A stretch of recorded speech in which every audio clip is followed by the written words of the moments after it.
Masechet Ktuvot, résumé du Daf Tzadikret. La Gemara dit en ce qui concerne une femme qui devait se faire payer sa Ktuva, elle a perdu son mari, et elle a commencé à se faire payer sa Ktuva en prenant par exemple une coupe en argent pour sa Ktuva.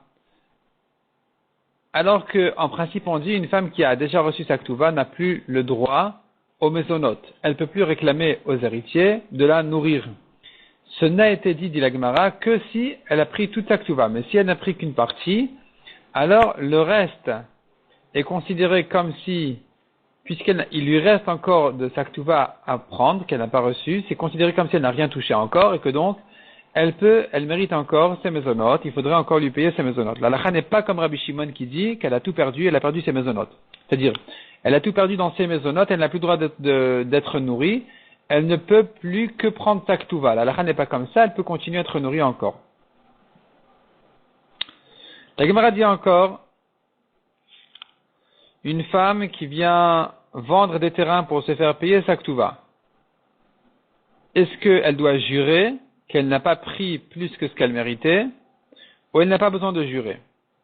Est-ce qu'elle doit publier les terrains qu'elle vend, ou elle peut les vendre même discrètement? Est-ce qu'elle peut se les vendre à elle-même ou pas? La Gemara dit comme ça. Se les vendre à elle-même, c'est pas bon.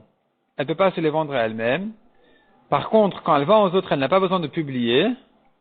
Cependant, il faudrait qu'elle jure qu'elle n'a pas pris plus que ce qu'elle méritait. Mishnah suivante.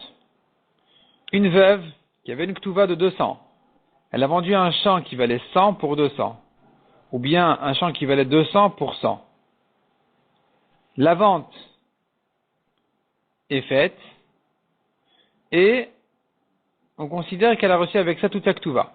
Dans les deux sens. Non seulement dans le cas où elle a perdu, elle a fait une mauvaise affaire, elle a vendu 200%, on lui dira tant pis pour toi, tu avais 200 entre les mains, tu as pris ta Ktuva, c'est fini.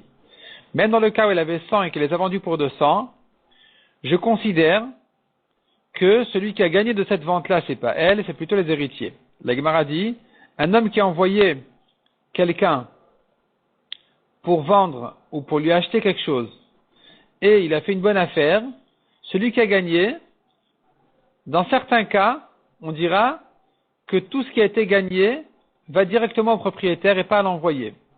La Gemara dit comme ça. Si c'est une chose qui a un prix fixe et qu'il a reçu plus que ce qu'il méritait, dans ce cas-là, c'est un cadeau. La différence est un cadeau, on se la partage entre l'envoyé et l'acheteur parce qu'on ne sait pas à qui a été donné le cadeau. Mais si c'est une chose qui n'a pas de prix fixe, le prix est assez large, ça pourrait être 100, ça pourrait être 200, comme un terrain des fois il est vendu pour bien plus cher que ce qu'il aurait pu, ou bien moins cher que ce qu'il aurait pu être vendu. Donc puisque il y a une certaine marge, une grande marge dans les terrains, dans ce cas-là je dis que même si elle a vendu 100 pour 200, celui qui a gagné de là c'est les héritiers, donc elle a reçu tout sa Ktuva avec. La Mishnah dit encore, si maintenant elle méritait 100, elle a vendu 101 pour 100, selon Tanakama, la vente est annulée. Selon Rabban Shimon ben Gamliel, puisque les héritiers n'avaient rien à faire avec le petit dinar qui leur serait resté, alors la vente est valable, simplement elle doit rembourser leur perte. Mais s'il en restait suffisamment pour les héritiers de quoi garder un champ ou un petit jardin, dans ce cas-là, la vente est annulée parce que là vraiment, elle a fait perdre aux héritiers un petit champ qu'ils auraient pu garder, et donc toute la vente est annulée. La Mishnah dit encore, elle méritait 400, elle a vendu 100% à un, encore 100% à un autre, encore 100% à un troisième, et enfin 101% au quatrième. Toutes les premières ventes sont valables, la dernière est annulée. La Gemara demande si maintenant, le vendeur a envoyé son envoyé, il lui a dit, vends